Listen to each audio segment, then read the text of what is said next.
ba nakikilala ang isang banda? Sa init ba ng pagtanggap ng fans?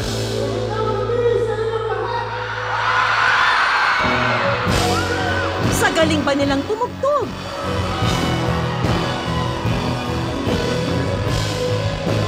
O sa pagkakaroon ng kantang hit na hit at nagiging national anthem ng bayan?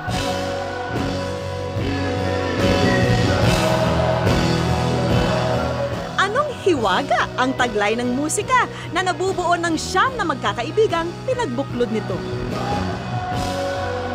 Sina Agnes, Tony, Pat, Poch, Andrew, Kiefer, Jam, Paolo at Miguel. Sila ang bandang Ben and Ben.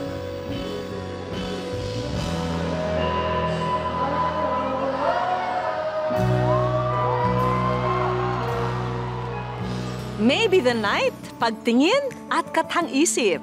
Ilan lang yan sa mga pinasikat na kanta ng bandang Ben and Ben. E kasapi rin ba kayo sa lumalaking fans club nila? Marami kasi ang naaliw sa award-winning band na ito. Espesyal daw ang kanilang mga kanta na tila nagsilbing soundtrack ng buhay nila. At yan ang tampok natin ngayon dito sa Wish Ko Lang. Nung una kaming nag-jam, ganyan, sobrang na-in-love kami sa isa't isa like with syempre musically, with our instruments. Alam mo yung pagbabanda, na-realize namin, parang ang isang pare or madre. Talagang once we decided to enter this life, parang drop everything siya. At worth it naman na. Dahil nagpapasalamat ng araw ang banda dahil sa lakas ng suporta ng kanilang mga pamilya sa pinili nilang landas. itong track na pinili namin, hindi talaga siya matik na gugustuhin ng isang magulang para sa anak nila. Pero actually, gusto rin namin patunayan na hindi naman kailangan ganun. Kailangan ng matinding pag-intindi. Si Mama, nandyan siya for everything. Actually, siya yung conductor namin. Parang... Pag wala po siya, hindi kami sabihin. Oo. Di ba, kita yung gumagano siya. Kami parang, wala. Tapos biglang nawala. Ay, biglang sabog yung tugtog.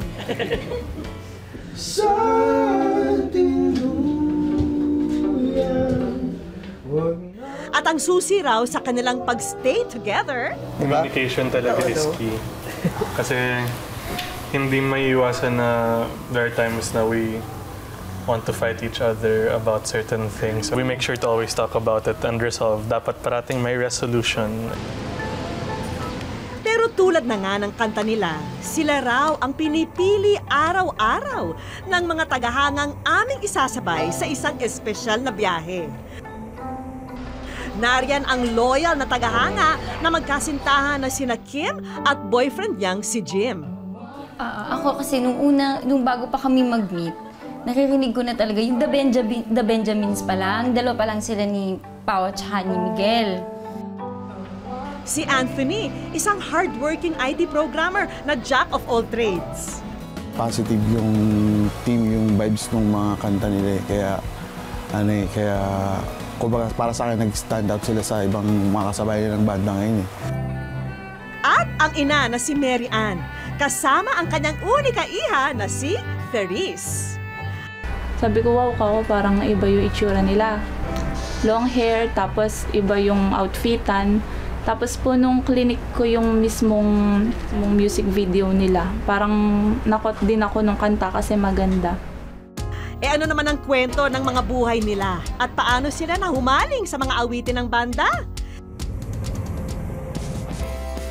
Itong si Anthony ay may itinatagong kakulitan daw at pagiging malikhain. Tuwing Valentine's kasi, tradisyon nilang mag-asawa na mag-costume ayon sa tema ng party.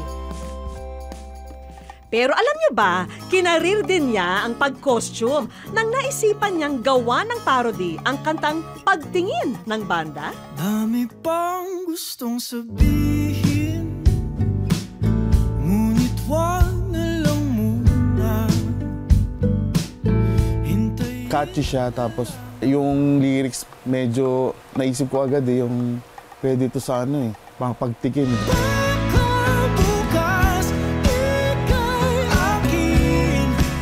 Parang gusto ko pa rin na yung essence ng song, yung mga words andun pa rin. Pagtingin, naging pagtikim. Tapos, sabi ko, kung gagawin ko to ng parody video, gusto ko, gagayahin ko rin sila. Wag ni lahat ang kakanin, sana'y di magbagong pagtikim. Sana magkaroon ng chance na maka-jump sila sa, kahit siguro isang kanta.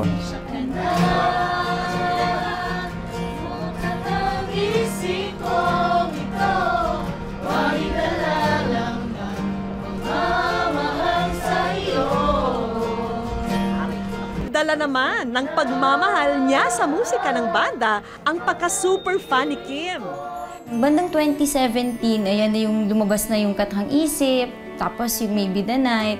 Tapos nung na-meet ko siya, parang sabi ko sa kanya, uy, pakinggan mo yung Maybe the Night, tapos yung Ben and Ben, yan.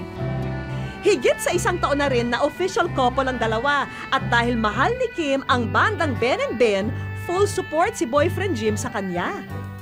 Ako yung nag-suggest. Naghanap na ako ng mga pictures sa Google. Tapos dindownload ko. Tapos sabi ko sa kanya, ay mag-print ka ng kung gano'ng kalaki yung pinakamalaki nilang kaya. Kaya sa mga gig ng banda, nagde-date sina Kim at Jim. At hindi papayag si Kim na hindi makakapagpa-autograph sa bawat isa sa kanila.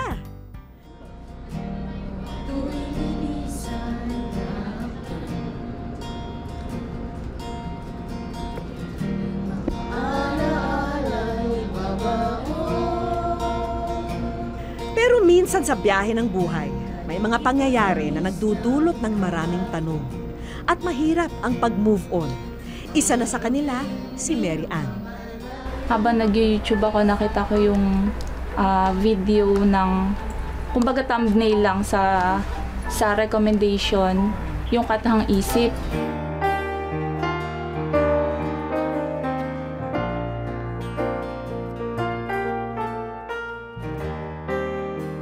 Kung tutuusin, rak-raka na tugtugin ang pinakikinggan noon ni Mary Ann. Di ba nga ito ang iyong gusto? O ito'y lilisan na? Paraan daw niya yun para makalimot sa katotohanang ang asawa niyang si Rolando ay wala na.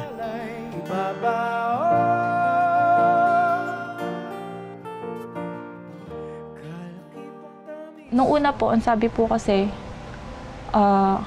gallstones, bato sa abdo. Pero nakailang doktor na po kami, nakatatlo. And then, doon po na-discover na may cyst pala siya sa bile duct. Twice po siyang inoperahan, pero hindi po siya nakarecover. Hulyo nung nakaraang taon lang pumanaw ang asawa ni Mary Ann. Bakit sabi ko baligtad? Kung kailan ka ako mas tumatagal, ba't ka ako dun mas masakit? Sabi kong ganun. Parang in denial ka pa rin sa sarili mo nga ganun. Kung paano ka makakaalis sa ganung sitwasyon. Nang kanyang napakinggan ang mga kanta na Leaves at Dahilan ng Ben and Ben, tila nahilom ng mga linya ng kanta ang sugat sa kanyang pusong nag-iisa. Noon dahil sa kanta na yun, kung dati iniiwasan ko siya, hindi ko namamalayan sa sarili ko na nare-realize ko na parang, parang ang galing, nahaharap ko na. At dahil sa kanyang paghanga sa banda, naengganyo siya na muling balikan ang dating hilig. Time po na yun, parang na-inspire po ako kasi puro gitara si Pao at saka si Miguel. So sabi ko, tas ang ganda pa ng ang sarap pakinggan. Tapos sabi ko, parang yung gitara ko ang tagal-tagal kong hindi nahawakan. Pero nung nakilala ko sila, as in araw-araw, na tipong nagagalit na yung nanay ko, wala kang ginawa kundi mag-gitara.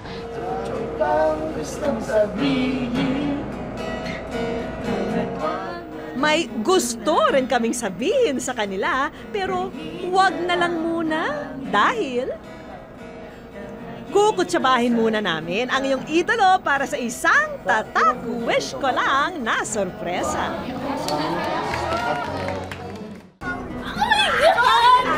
Talon na tayo!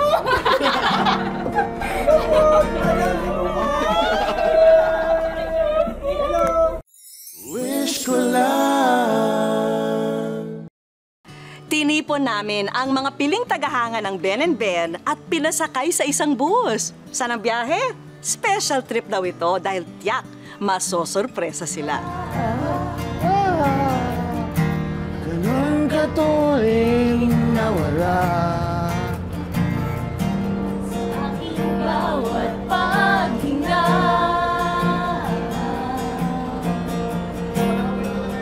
sa isip ko sinta. Laki ng bus. Ayun na kami. Oh my God. Welcome aboard, Kiefer at Andrew, ang violinist at percussions player ng Ben and Ben. Kilig na kilig ang ating mga pasahero sa kanilang bagong busmates. O, aminin na ang mga lihim, Kim.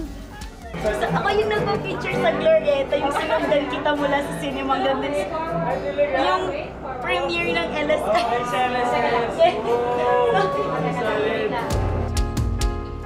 Samantala, time out muna sina Agnes, Tony at Pat sa kanilang bass guitar, percussions at keyboard. May dahilan kasi ang kanilang paghihintay rito.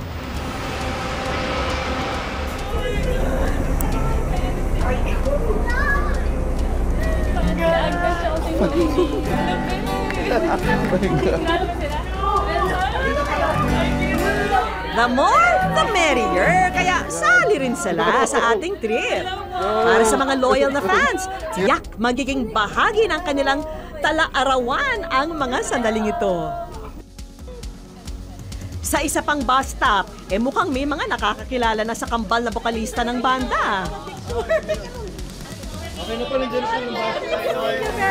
Actually, sobrang excited na namin makita sila. I think it's the first time na gagawin namin to dito sa Pilipinas. Sila, handa na kaya? Kaya pa? Kaya pa? Kaya ba na po? Tatalon na. Pasabay, pasabay sa tatalon. Sila na ba ang hinahanap nyo? Talon na tayo! Kaway-kaway na kina Paolo at Miguel. Naiyak ako, Arot.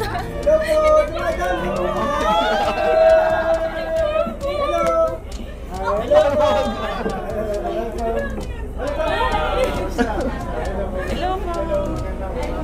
Hello, finally. Andiyan pa lang siya. Oh my God. Hayaan muna nating ipagtapat ng inyong paboritong banda kung bakit kayo ay narito sa napaka-eksklusibong bus ride na ito. At tayo ay nasa show ng Wish Ko. Wish granted. So actually, Wish Granted din para sa amin kasi napapanood namin yung Wish Ko lang noon pa. So, nakakatawa lang na mamit namin kayo through the show. Thank you guys for being here. Sample! Sample! Yohoy! Maari ba naman na hindi nila makajamming ang banda? Totoo na ito at hindi kathang isip lamang.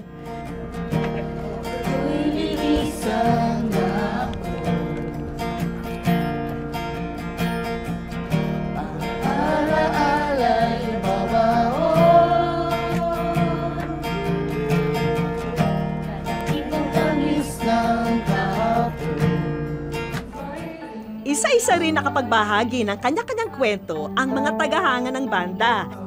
Tulad ng sandaling na fall si Jim kay Kim. Nagkaroon ulit ng road trip, which is sa Baguio and Sagada. Tapos... Tapos pagdating sa Sagada, dumating dun sa point sa bahay na kausap ko yung kapatid niya sa dining area. Tapos may hagdan kasi sa likod namin. Then, sa pababa siya, hanap yata siyang pagkain. Paano mababa siya sa hagdan? Hindi ko masabi, pero nag-slow mo talaga lahat. That's the moment. That's it. Kaya para kina Kim at Jib ang sample ng banda ng kanilang theme song.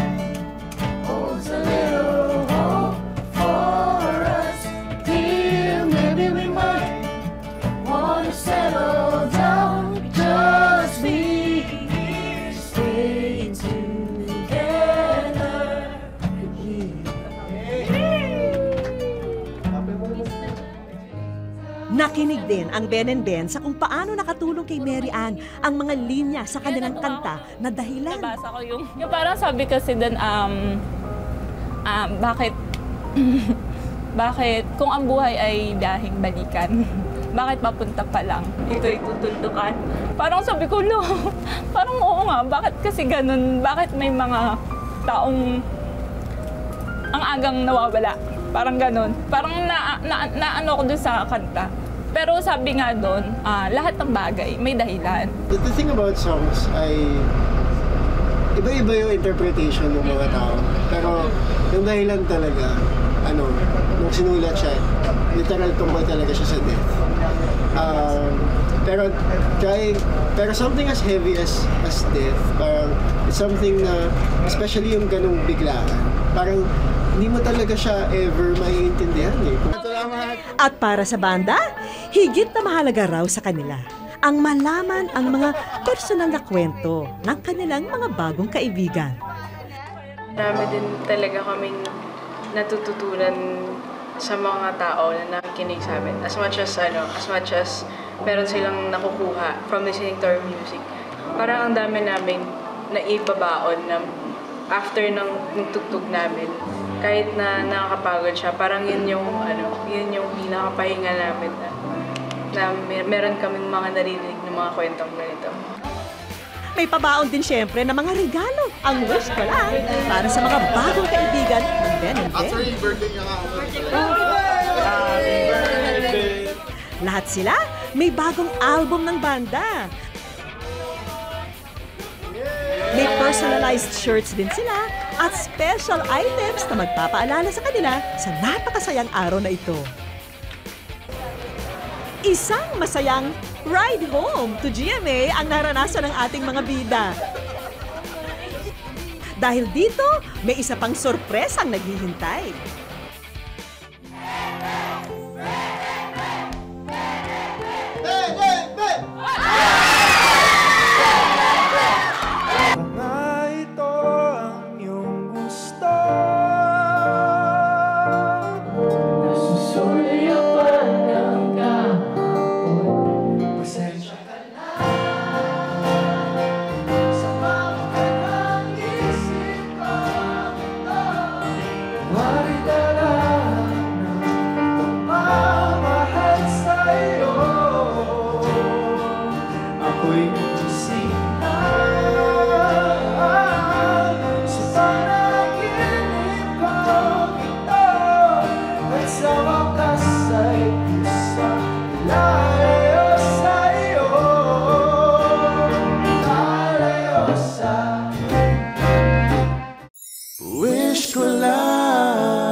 Sa studio, tinipon namin ang ilan pang mga loyal fans ng banda. Tawag ng araw sa kanila, Ben and Ben BBs. Talagang kabisado nila ang mga title ng mga kanta ng banda. Hinamon pa nga sila sa isang challenge para ipakita kung gaano nila kagusto ang banda.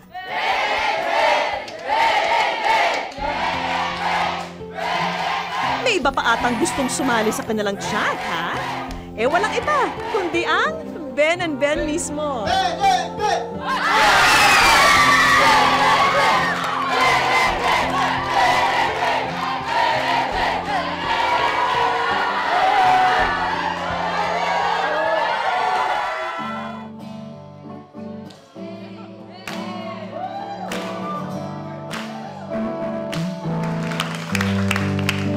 Nangarap din namin mapupunta sa wish ko lang.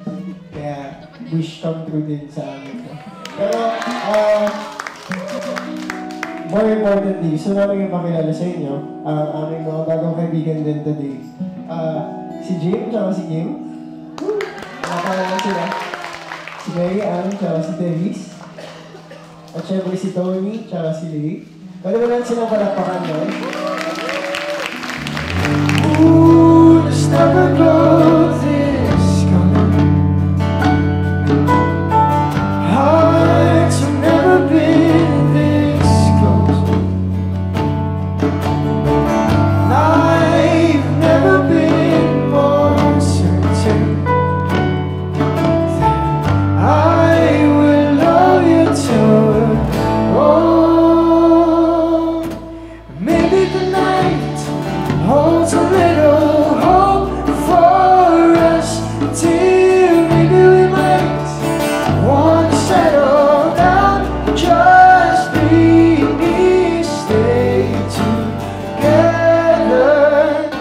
kung mapansinin niyo wala today si Jam tsaka si Poch.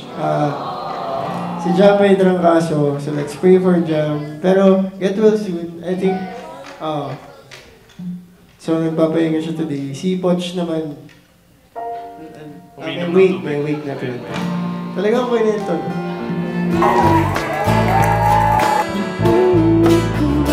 Wag mo akong sisihin, mahirap tumaya. Dagat ay sisisihin, kahit walang mapala.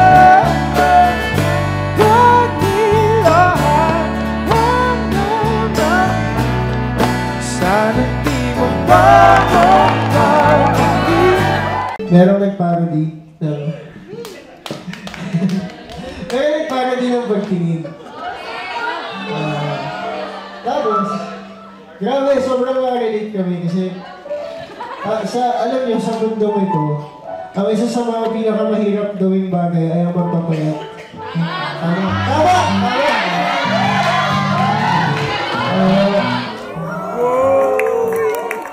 Hindi mapigilan ni Anthony ang maluha sa karangalang makapag-perform gamit ang gitara mismo ni Miguel.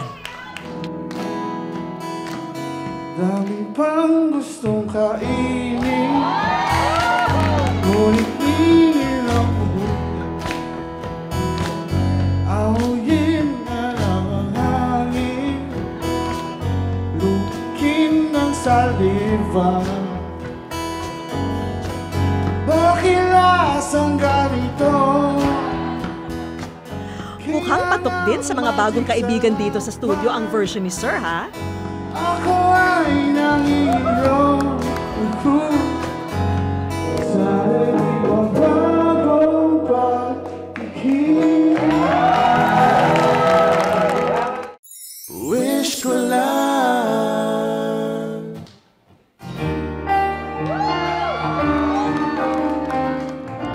Talagang music to our ears ang live na tugtugan ng bandang Ben and Ben. Di ba nga ito ang iyong gusto? Nasusulyapan ng kahapon. Tulad ng marami, dati-rati, ang lahat ng ito ay pangarap lang noon para sa kanila. Huwag nang mawawala, umaga na sa ating duyan. Marahil, lalong nagiging kilala ang Ben and Ben dala ng pagsuyo ng kanilang musika na para bang isang kaibigan. Nasasamahan ka saan ka man dalhin ng biyahe ng ating buhay. Than friends. Kasi alam namin there's something magical and invisible happening in this journey of ours na we can't take the glory for. And like all of us here, we are connected by the songs, by music, by the love for music. So, thank you so much for being here. Pwede niyo ba palakpakan ang inyong mga sagot? Thank you. May pag-asang buhay. Ang mga pangarap natin, hindi mananatiling kathang-isip lang. Kailangan lang manalangin, magsikap at gumawa ng mabuti para maging totoo ang mga ito. Patuloy po kayong lumiham, mag-message sa aming Facebook account o mag-email ng inyong kwento at kahilingan. Ako po si Vicky Morales at ito po ang Wish Ko Lang.